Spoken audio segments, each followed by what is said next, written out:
అర్ధరాత్రి టైంలో బెంగుళూరులో నీళ్లు అంటే వాటర్ దొరకడం కష్టం, కానీ టీ మాత్రం 10 రూపాయలకి దొరుకుతుంది. కొంచెం నీళ్ళగా ఉంటుంది. ఏం చేస్తాం?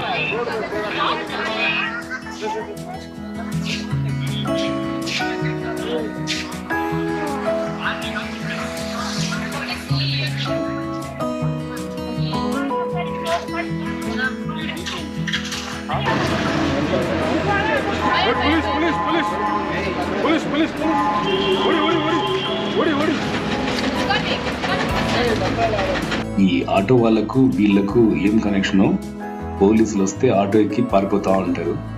అలాగే ఇక్కడ ఒక కస్టమర్ని పికప్ చేసుకునేకి వస్తే ఈమె వచ్చేసి ఆఫ్రికన్ అమ్మాయి నన్ను కస్టమర్ అనుకొని నన్ను అడుగుతుంది అనమాట, వస్తావా అని. లేదమ్మా, నేను కస్టమర్ కోసం వెయిట్ చేస్తున్నా అంటే, సరిగ్గా